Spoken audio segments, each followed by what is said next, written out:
ప్రతిరోజు వాట్సాప్ తెరవగానే ఒక 700, 800 మెసేజెస్ వస్తున్నాయి. వీటిలో ఒక 10 మెసేజెస్ కూడా స్వంతగా టైప్ చేసింది లేదు. నాయనా, మీరు ఎందుకు ఇట్లా ఊళ్ళోళ్ళ చెత్తంతా నా మీద పంపిస్తారు? Why do you forward messages?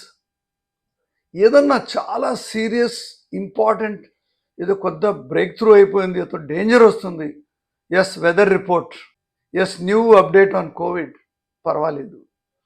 లేదు, బేసికలీ మన వాట్సాప్ కమ్యూనికేషన్ మన అవసరానికి, అంతేగాని ఊళ్ళోళ్ళ చెత్త, పాలిటిక్స్, వాడిది చేశాడు, నెహ్రూ ఎవరు, మోడీ ఎవరు, వీళ్ళు ఎవరు, మనకెందుకే? ఏదో అందరూ ఫ్రెండ్స్ కలిసి వద్దాం అని మనం ఒక చిన్న గ్రూప్ చేస్తే ఆ గ్రూప్లో ఇదే గొడవ, పొద్దున్న నుంచి సాయంత్రం వరకు దేవుళ్ళ గురించి, మతాల గురించి.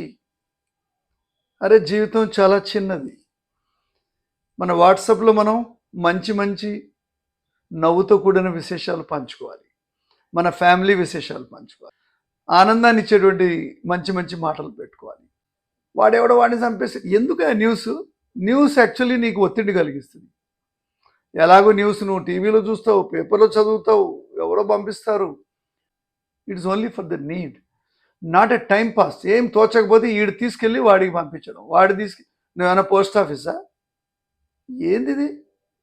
మీ ప్రాబ్లంని పంపించండి, మీ ఆనందాన్ని ఇచ్చే వస్తువుని పంపించండి. మీరు ఇల్లు కట్టుకున్నారు కొత్తగా, దాని ఫోటో పంపించండి.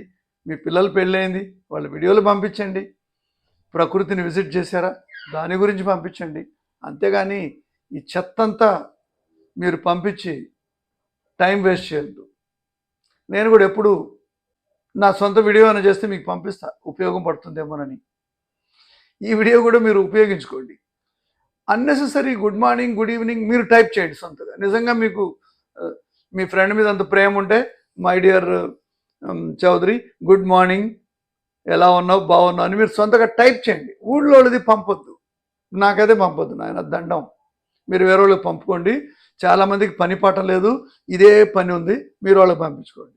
ఎందుకంటే టైం అంటే జీవితం. ప్రతిరోజు 2 నిమిషాలు, 3 నిమిషాలు మన జీవితం నుంచి టైం వెళ్ళిపోతూ ఉంది. So my friends, unnecessary, don't waste time. WhatsApp forwards, don't do it. Send your own message, create something. ఇలాగే ఫోన్ పెట్టి ఓ మంచి విషయం, 2 విషయాలు నిజంగా నీకు తెలిసిందుంటే మాకు షేర్ చేయండి. Okay, thank you.